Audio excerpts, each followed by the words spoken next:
Do you want to unlock the secrets to skyrocketing your e-commerce sales? I do. Then you've come to the right place. Today we're diving deep into the world of personalized checkout experiences with Peter Karpas, the CEO of Bold Commerce. Peter's a leading expert in revolutionizing the way online businesses connect with their customers, and he's here to share his insights on how you can optimize your checkout process for maximum impact. Get ready to learn how Bold Commerce is changing the game and how you can leverage their innovative solutions to boost your bottom line. Don't miss this insightful episode with the brilliant Peter Karpas, only on Talk Commerce. Talk Commerce is brought to you by Content Basis Social. Social media curated, scheduled, and posted by humans starting at $49 a month. Visit contentbasis.io to learn more. You're listening to Talk Commerce. Subscribe and download at talk-commerce.com. Welcome to this episode of Talk Commerce. Today I have Peter Karpas. He is the CEO of Bold Commerce. Peter, go ahead, do an introduction for yourself. Tell us your day-to-day role and one of your passions in life. I am the CEO of Bold Commerce. We do checkout, right? And we revolutionize checkout. My background is more from the payment side, other than the last few years where I've been doing e-commerce. I came from PayPal and First Data before I was part of Fiserv, and I spent over a decade into it, and even working with the payments division there. And so, that's my background and my passions in life. Well, right now I think we have to talk about hockey. Got to talk about hockey because we're heading into the playoffs, and my Warriors lost last night, so it's a little bit harder to get excited about basketball. And so, but look, I am the entertainment industry's dream consumer. And I do sports, I play video games, I read a lot, I listen to music. And so my passion is pretty much anything that I find entertaining, and I try to do a lot of it.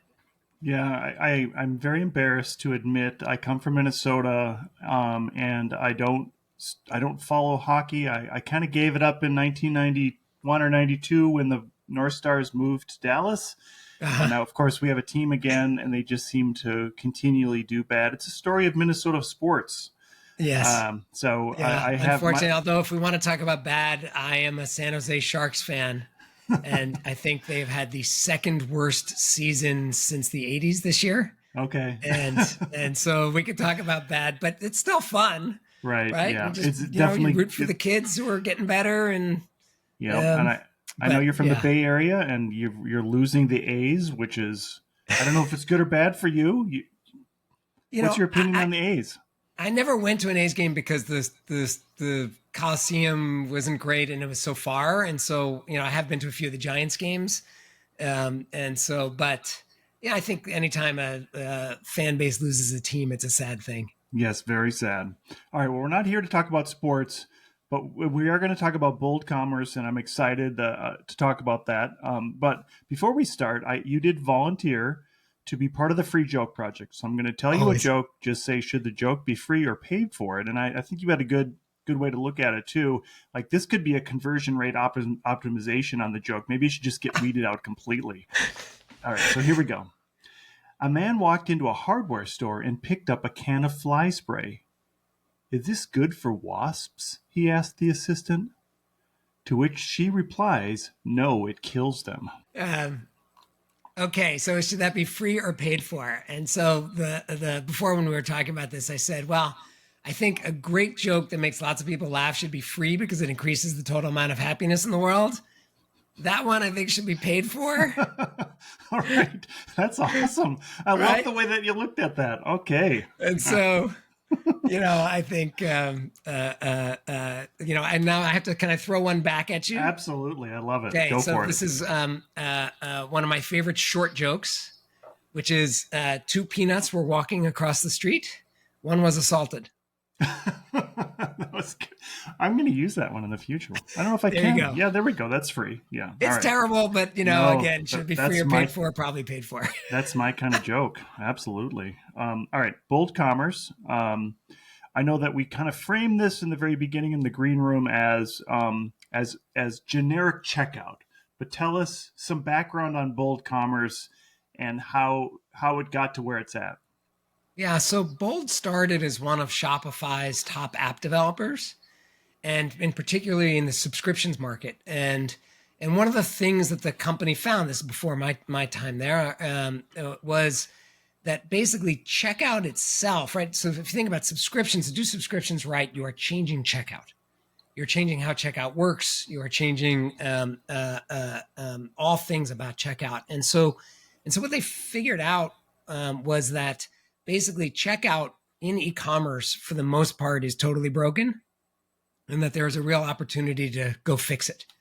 And so the company has evolved. We still have some great Shopify apps, and we love our Shopify division, and it does very well. But the focus of the company now is clearly on how do we help e-commerce solve the checkout problem, which, let's face it, it could use a lot of help. Peter, I think, one of the things that I've seen is merchants are so afraid to do anything in checkout. Tell us a little bit about Bold and how it is kind of bridging that gap. Yeah. So look, the big issue is most of the platform checkouts are, we call it, they're rigid and they're brittle. And they're rigid from the standpoint of you can't make that many changes. And the obvious example here is how many checkout flows do most brands have? And the answer is almost always one, maybe two, which is just crazy, right? It's crazy because they would never accept that on any other part of their site, right? Every other part of their site, they are personalizing, and there are tons of different variations based off of how they personalize their site. But in checkout, it's, I have my one checkout flow. Or have my, maybe I have two, or maybe I'm really, good in that I have, sort of a one page that then gets CSS optimized for mobile kind of a thing, right?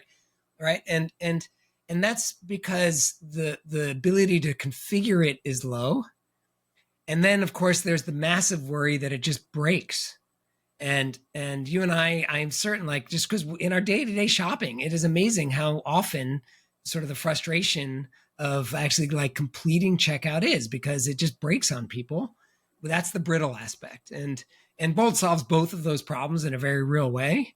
But, fundamentally, that's the current issue with checkout, is how rigid and brittle it is across all of the different merchants using all the different platforms.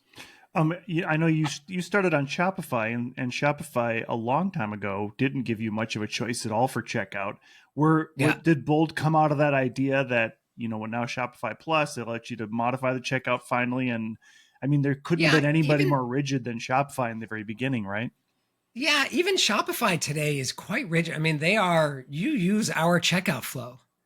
Maybe they allow you to add some components, right? So you can swap in a loyalty, or you can swap in a thing, but it's fundamentally a single checkout flow. That checkout flow is not personalized in any way whatsoever based off of what you know about the customer, right? And so even Shopify is very much we have one checkout flow. This is the checkout flow. It is the best checkout flow. We will tell you it is the best checkout flow.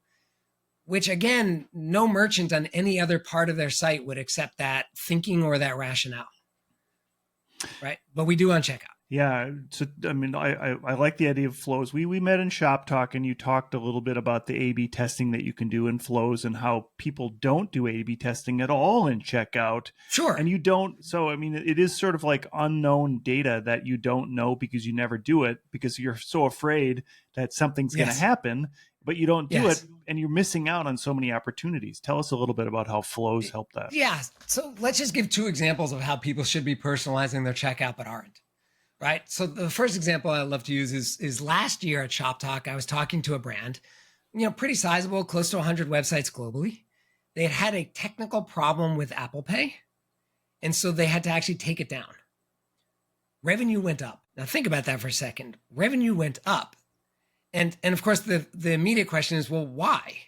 And of course, I asked that question, and his answer was because average order value went up. So this was a brand who had some relatively clear cross-sells and upsells, and basically the singular focus on conversion, because everybody's been in some ways brainwashed into thinking that checkout is all about conversion, when it's not. There's the checkout power trio, and the checkout power trio is conversion, average order value, and lifetime value. And those are three interconnected dials. And when you turn one, it impacts the other two, right? And so basically they've been so focused on conversion that they didn't realize that the super slickness of conversion was hurting their ability to upsell and cross-sell. And that because of what they were selling, consumers actually wanted that, weren't going anywhere. And so that they could worry a little bit less about conversion and focus more on cross-sell and upsell. And so then we continued to talk about it, and they had fixed the technical problem, and they were in the middle of an internal debate about, do they turn it back on? Which is, of course, completely the wrong question. Because the right question, which they would have asked for every other part of their site, is who do they turn it back on for? Which they don't ask, right? Because this is checkout. We don't personalize checkout. And so that's one easy example. And then the other example is, basically, I'll just sort of continue on the cross-sell and upsell theme. Nobody wants to ship $10 of anything for the most part, right? And so fundamentally, if somebody has $10 in the cart, you want to show them an upsell, and then maybe a cross-sell, and then maybe another cross-sell, and then maybe another cross-sell until they have $35, $50 in the cart. However, if they have $1,000 in the cart, you don't want to show them any of that, right? And so the question is, again, how do you personalize your checkout? So based off of the dollar value they have in the cart, an average order value size, right? Or just a straight up order value size. It's not an average, but an order value size, right? You should be showing them different. That is the concept of having different checkout flows personalized based off of the signals that you choose. And that's what Bold enables. And so Bold is more than just checkout now, though. You do a number of different things. Tell us a little bit about Bold and how it fits in with the merchant. Yeah. So again, we are a composable and headless checkout. We really think of ourselves as just checkout. We don't do payment. We work well with the PayPals and the Stripes and the Adyens and the Authorizes of the world, right? And so what we do is we swap out the checkout component of your e-commerce stack.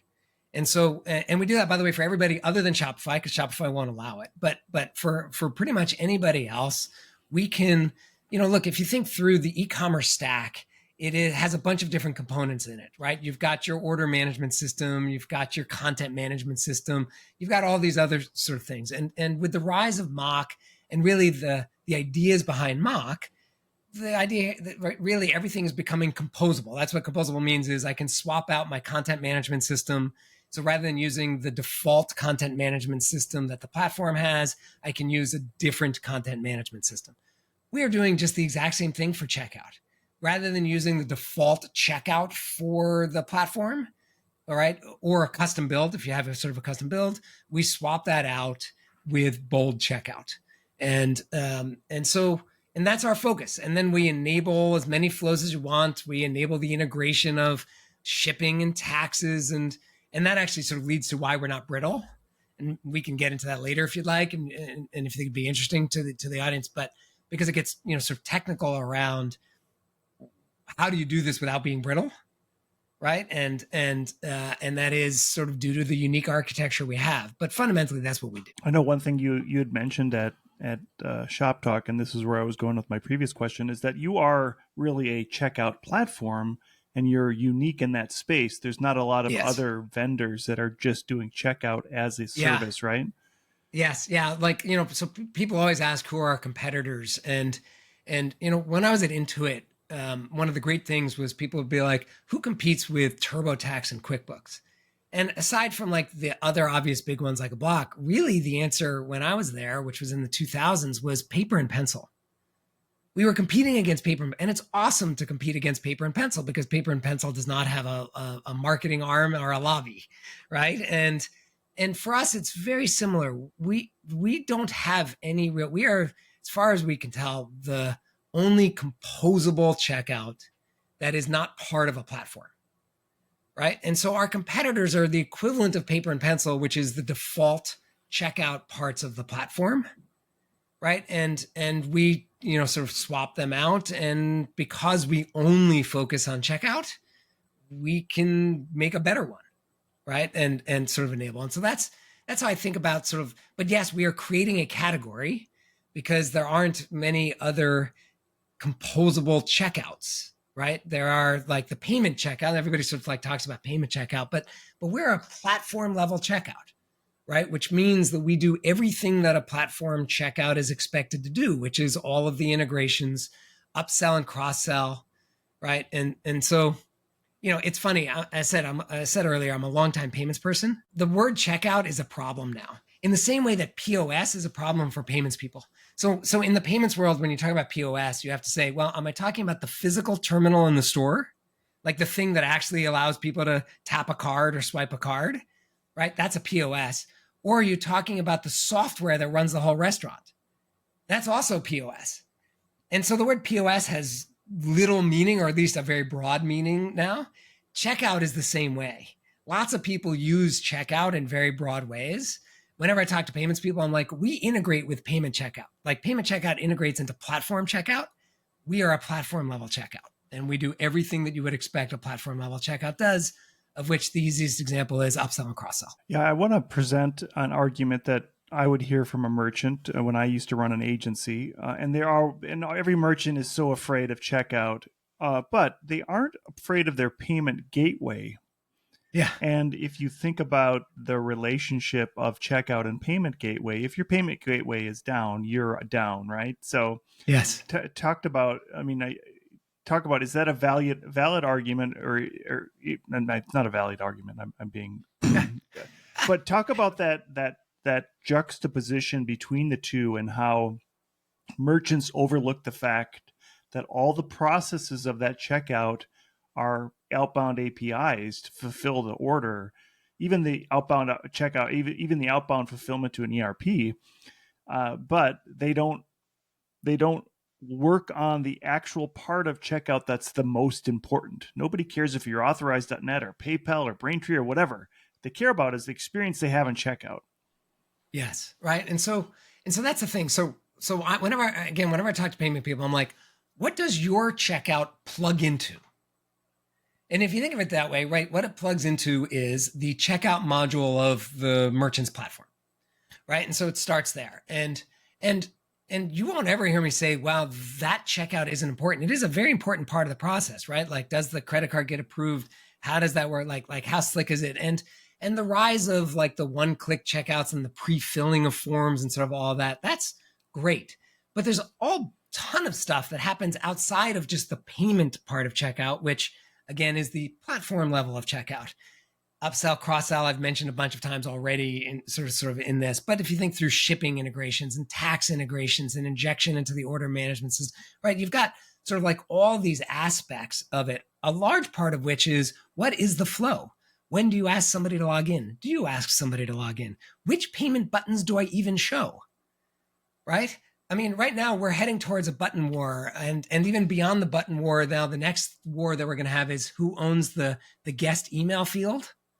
So between Shop Pay and PayPal Fastlane and Stripe Link and Mastercard's Click to Pay, and I could keep going, right? All of them want to own that guest email field and be the first one you call. And so how do you know which is the first one? How do you know which one is more effective?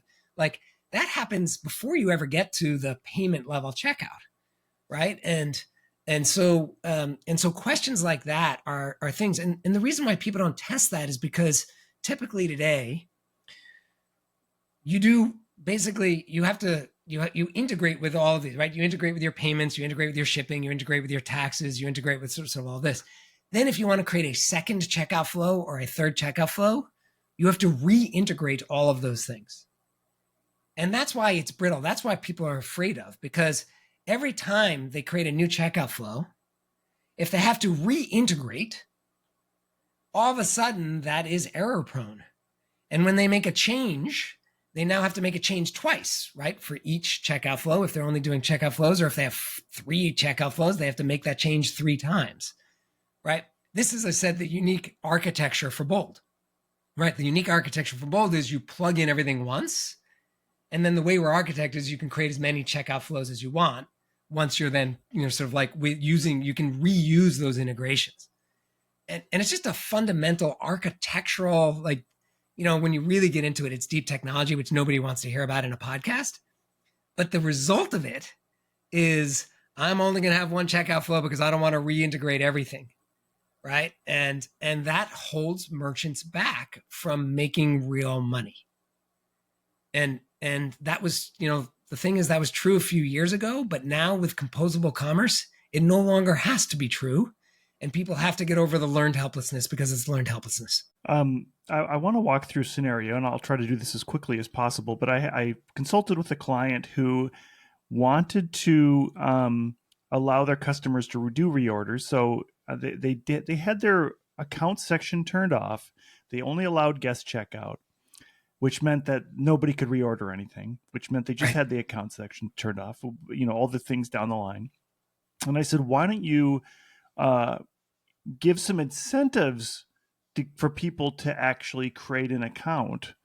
But they were so afraid of that abandoned cart, that lost person at the end, that they were so reluctant to do that. But some of the things are forcing them, if they wanted to do a program or loyalty, all these other things that you need to. Talk a little bit about how you would help in that situation in terms of how to get customers through the process quicker, and is there a reason to be afraid of making them put their address in as a real customer for reordering? Well, look, like in every other part of the site, for every other part of their site, they would have said, let's just A/B test this, right? Let's just, because you don't know the answer there, right? Am I going to make more money if I encourage people to log in and sort of sign in, or am I going to, and this comes back to why it cannot just be about conversion, right? Conversion is myopic, right? It is the power trio. It is the checkout power trio: conversion, average order value, lifetime value. And so given that it's those three things, the question there was, well, do I give up conversion because I'm going to gain in lifetime value or my average order value? And the only way to really know that is to test it. And in order to test it, I have to be able to build multiple checkout flows. All right. And I have to have a plugin, like the actual testing, like they all have testing engines today, right? This is how they personalize the rest of their site, right? But again, nobody does this in checkout because the capability of doing it for the most part is limited. Until companies like Bold, right, sort of enable the sort of full A/B testing. And so, like, for that, it isn't go do this and then because it's risky, right? It's go test this so that you can learn which is going to maximize your business, right? And that's how I would talk to them sort of about it, which is you have to build the capability to A/B test checkout just like you A/B test everything else. Yeah, and I'll add one more part to that. Because a lot of customers may use something like VWO to do the A/B testing where they can inject some code to make it look different. They find something that works, but they don't know that it might not work for somebody else, right? So you A/B tested, now you've done, well, B works better, but A is never available and C and D are not even on the cards. They could be in the future, but once you've figured out that the new B works, right, then you've switched and there's no capability in that checkout to give somebody a different path to go down, knowing that they work this way, right? So, I mean, I think that from the guest checkout, there should be a different version of checkout for guest than there would be for registered. And maybe you want to make it like even less friction for somebody that's registered, right? Yeah, well, or the interesting thing is actually more friction, because you know that they're a customer and they're not going anywhere. So why aren't you throwing in an upsell, right? Or a cross-sell? Why aren't you trying to get them to sign up for your loyalty points, sort of program or some other program, right? Like, one of my favorite examples of this is, have you ever gotten a business card printed? It's at like Vistaprint. Yeah. Right. So in Vistaprint does an amazing thing, right? Which is their checkout is like 30 minutes long, right? Because, right, you've already put in the time to design your business card. They know you're not going anywhere. And so they do a series, like they are not solving for conversion at that point. They are trying to sell you the poster. They're trying to sell you the signs. They're trying to sell you every other design that they can. Higher quality business cards, quantities of business cards, right? Like, do you want to, put something on the back of the business card? Like they know their business. Right. And so that's an extreme example, because I think they literally do something like 5 to 10 upsells and cross sells, maybe even more. Right. Because they know you're not going anywhere. And so in the case of it's a returning customer, they like you. they're likely not going anywhere. So why wouldn't you actually potentially lower the conversion dial a little bit in order to maximize the average order value and lifetime value dial? But the only way to know it is to test it. Yeah, I mean, that's such a good point. And I mean, that really drills down to what marketing is about. And marketing is about not just trying different things, but actually testing to see which one works the best, right? Right. Right. For who? Right. It's again, it comes back to for who. And going all the way back to that story about Apple Pay. I'm certain that there are some customers they should be showing Apple Pay to. And I'm also certain that there are other customers that they shouldn't, based off of that story, right? And then now the challenge is just let's figure out who's who, right? And that's how I'm going to maximize the business. And this is real money to the merchants. Like it is likely, because we've run the math, right? It is likely bigger than trying to maximize their ad, sort of return on ad spend, right? Like the investment here is so clear and easy because they're already in checkout, right? But again, for the most part, it's learned helplessness. And people are afraid of the rigid and brittle when they don't have to be anymore.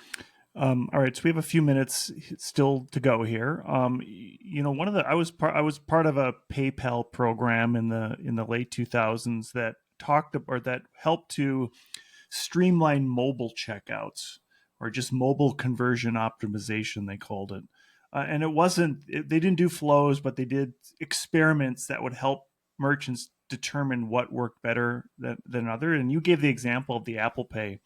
Do you have any other examples like that seem counterintuitive to what would happen in checkout? Oh, well, there are tons, right? And it all comes around to, like shipping options is another one, right? What shipping options do you show? What don't you show, right? Can be sort of fascinating. And a lot of that is, or even personalizing it. If you have a physical stores in addition to e-commerce, right? Like a lot of people will just, hey, they're on e-commerce, I'm going to show shipping results. But actually they should be showing a try box, which is pick up in store today, or delivery, or shipping. And the impact of something like that, as simple as that, can be far bigger than you expect, because again, you don't really want to be shipping if they're willing to pick up in store. And if they're willing to go to a store, what else are they going to buy when they're in the store?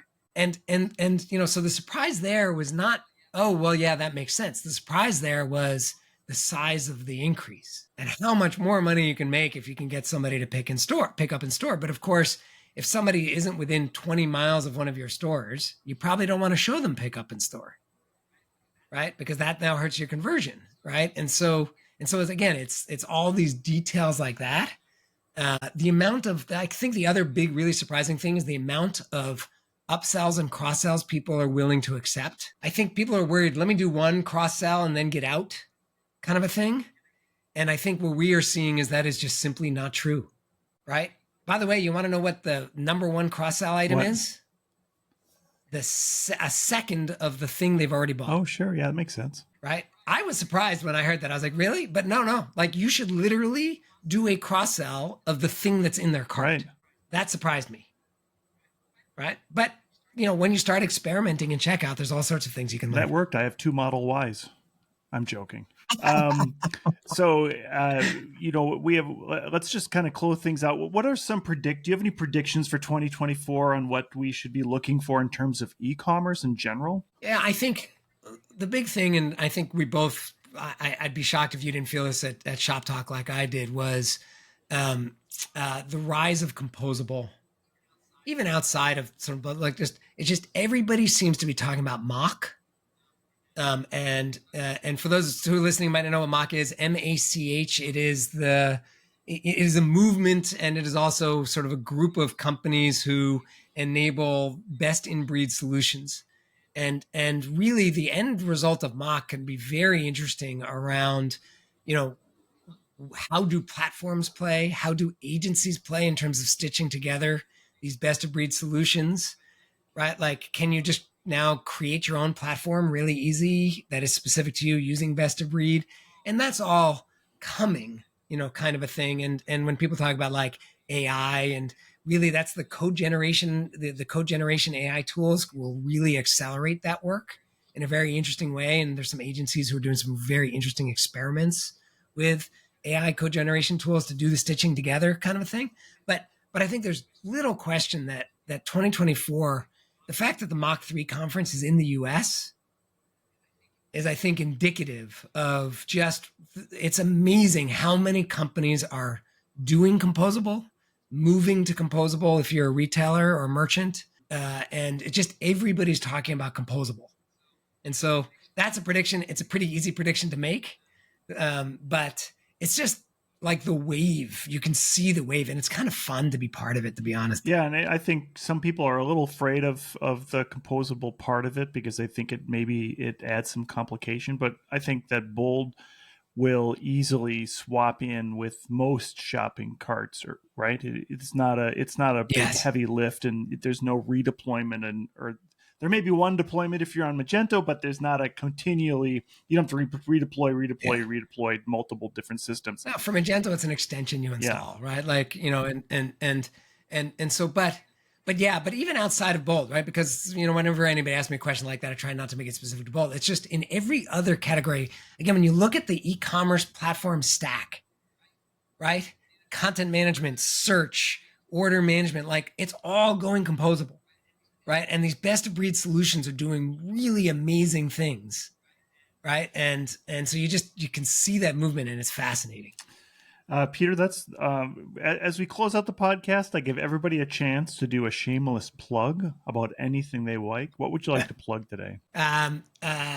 Look, the shameless plug is go to boldcommerce.com or reach out to me. I'm not that hard to find, or my team. Every merchant of any size at this point should be personalizing their checkout. It is the easiest investment decision they could be making, and they just need to know, here's the plug, right? You don't have learned helplessness. You need to know that it is possible. It is doable. It is doable in weeks and months, not quarters and years, right? And basically the changes you make go straight to the bottom line. And so that's my shameless. That's awesome. Peter Karpas is the CEO of Bold Commerce. Thank you so much for being here today. Thank you. Talk Commerce is a production of Content Basis LLC. For more creative content, go to contentbasis.io.